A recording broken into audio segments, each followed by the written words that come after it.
परम श्रद्धेय संत वृंद, उपस्थित सभी ब्रह्मवृंद, सभी नागरिक सज्जन, माता भगिनी एवं कार्यकर्ता बंधु,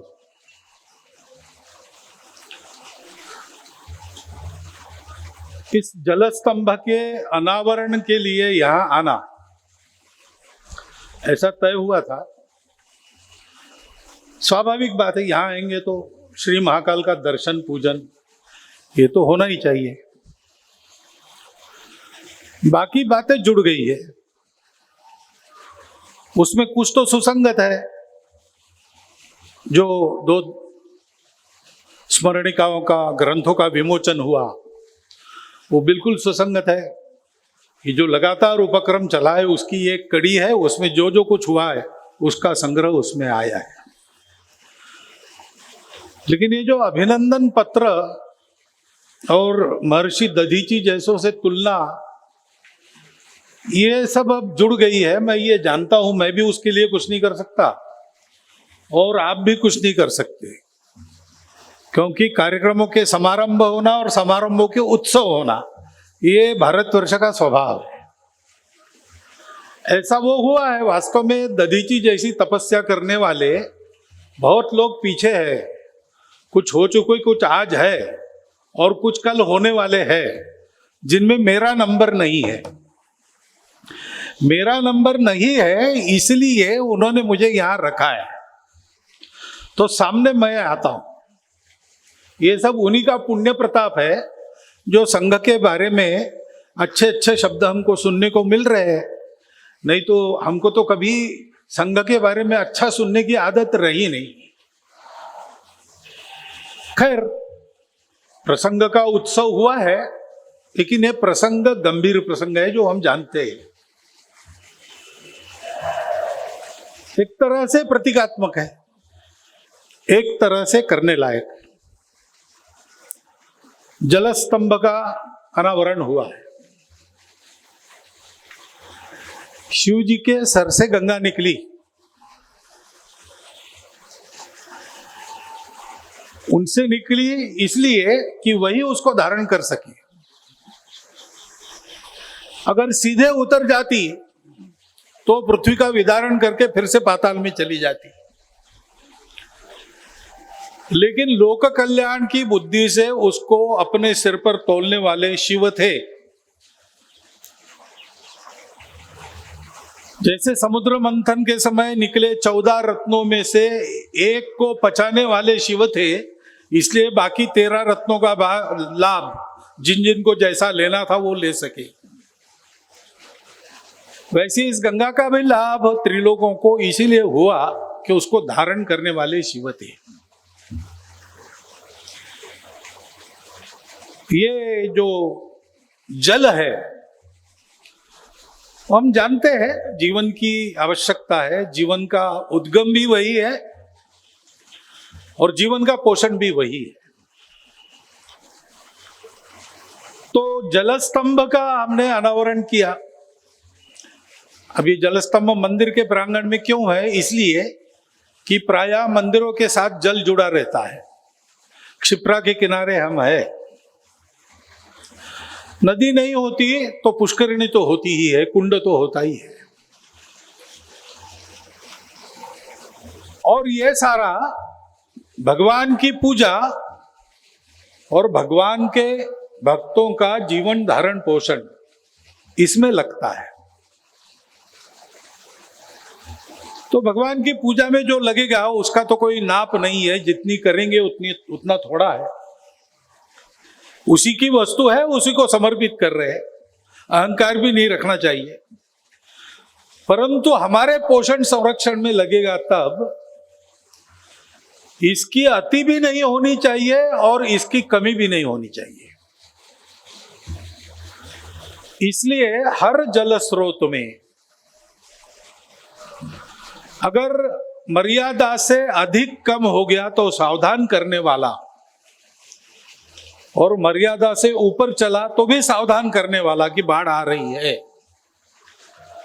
एक स्तंभ हर जगह लगा रहता है परंपरागत अपने जो तालाब है, कुंड है, नदियां हैं, कहीं न कहीं आपको ये स्तंभ लगे हुए मिलेंगे, उनको कहते हैं जल स्तंभ। तो हमारे लिए ये एक नाप है, मेजर है।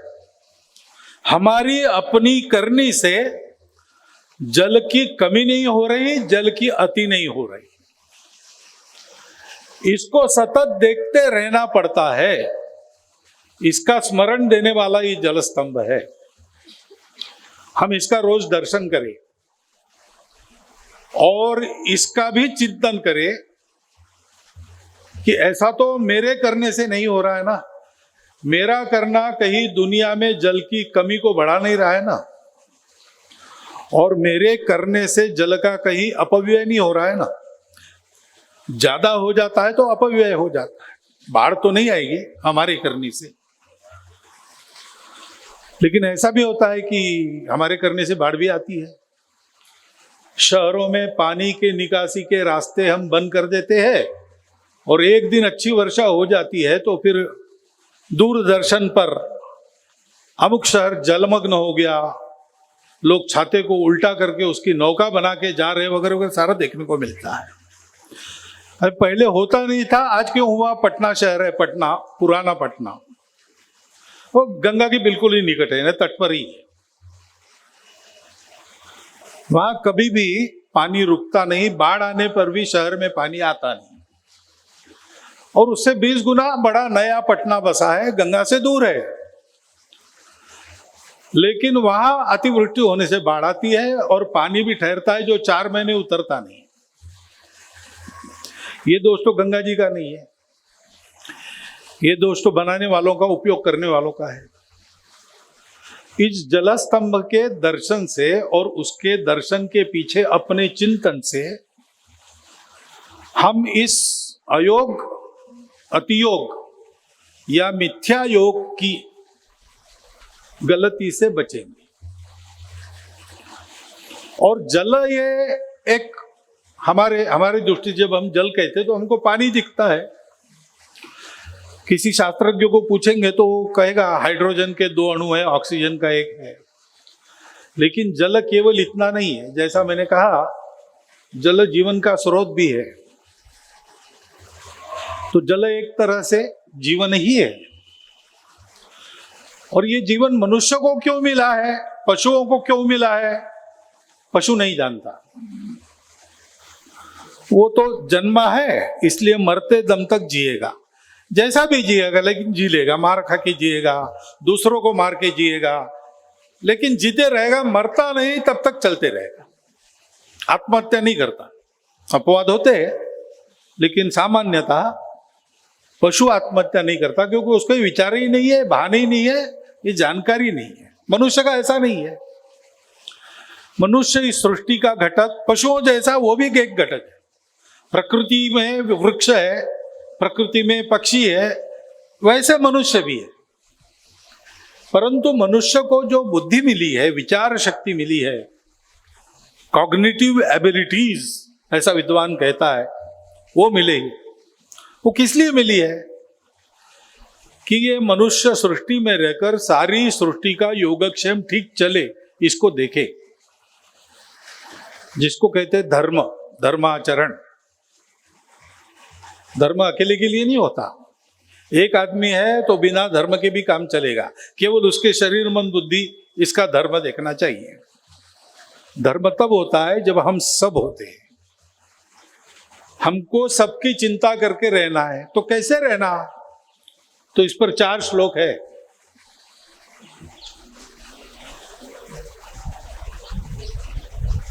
तो उसमें क्या क्या लिखा है देखिए। पहले जल का महत्व है। अपसु में सोमो अब्रवीत दंतर विश्वानि भेषजा। सोमदेव ने मुझे कहा है कि जल में सारी औषधियां निहित है। विश्व का सारा चिकित्सा करने वाला जो तत्व है वो पानी में है, और ये वास्तविकता है, और भारत के लिए तो है ही। क्योंकि भारत की परंपरा में आयुर्वेद है और आयुर्वेद की अधिकांश दवाइयां ये वाटर बेस्ड, ऐसा कहेंगे आज अंग्रेजी में, ऐसी होती है। पाश्चात्यों की भी चिकित्सा चलती है, उनकी अधिकांश दवाइयां देखें आप तो अल्कोहल बेस्ड होती है। इसलिए जिसको पहले से आयुर्वेद की आदत है उस पर एलोपैथी बहुत ज्यादा परिणाम नहीं करेगी, और जो पहले से एलोपैथी ही ले रहा है उस पर आयुर्वेद का असर होगा तो जरूर, लेकिन देर से होगा। क्योंकि शरीर को जिस मूल तत्व की आदत है वो इन चिकित्साओं में बदल जाता है। हमारे यहां जल ये विश्व के भेषज को अपने में समाहित करने वाला तत्व है। तो इस जल को पानी करके नहीं पीना है, इस जल को, ये मेरी शरीर का पोषण करने वाला और रक्षण करने वाला तत्व है, ऐसे लेना है। ऐसे लेना है तो पानी को कृतज्ञता बुद्धि से देखना पड़ेगा। ये मेरा पानी नहीं है, ये पानी भगवान ने जीवों के लिए एक औषधि निर्माण करके रखी है।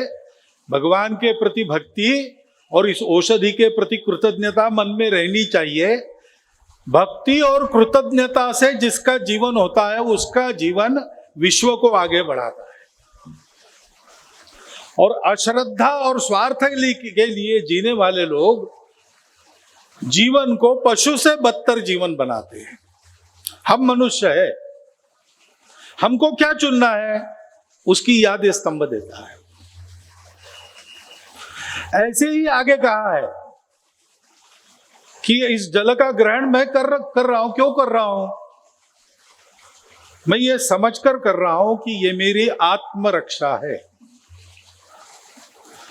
यानी शरीर मन बुद्धि से बना ये भौतिक शरीर, उसकी रक्षा तो है ही, लेकिन ये सरस रहेगा, सतेज रहेगा, काम करेगा तो इस मनुष्य शरीर का ही ये गुण है कि ये जीवन के भौतिक तत्वों में नहीं ठहरता, वो ऊपर उठना चाहता है।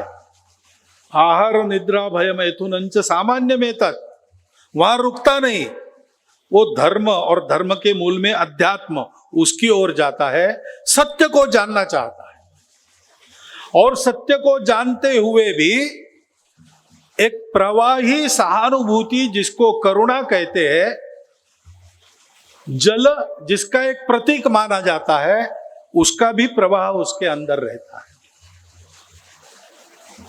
और इसलिए एक ऋचा में ये कहा है कि इस जल से हमारे बुद्धि के घोड़े दौड़ते रहे, हमारी इंद्रियां हमारे जीवन को धारण करने में सक्षम हो जाए, शरीर स्वस्थ रहे।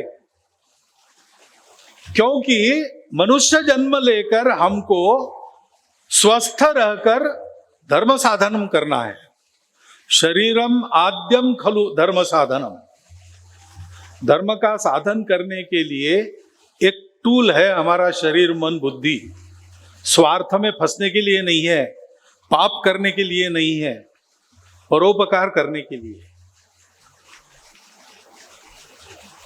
और इसलिए इस जल की महत्ता इन श्लोकों में गाई गई है और इसको आत्मरक्षा का मंत्र भी बताया गया है।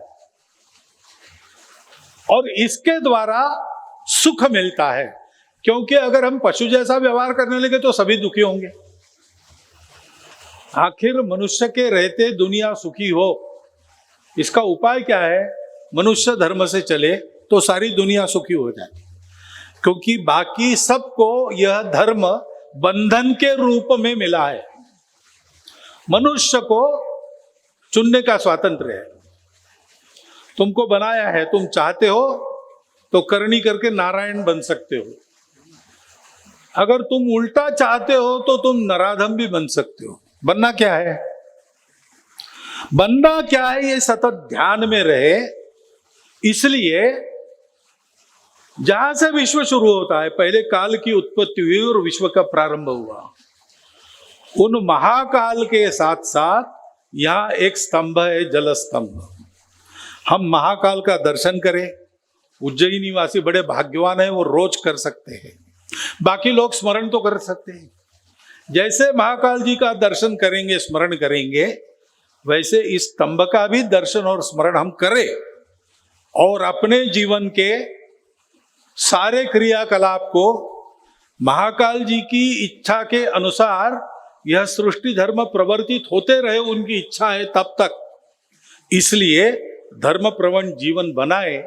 मैं समझता हूं आज के कार्यक्रम का यह अर्थ है। अब मैं ज्ञानी तो हूं नहीं, ज्ञानी लोग वहां बैठे, इधर बैठे, वो कुछ और कहना चाहेंगे वो कह सकते हैं और वैसा आपको करना है।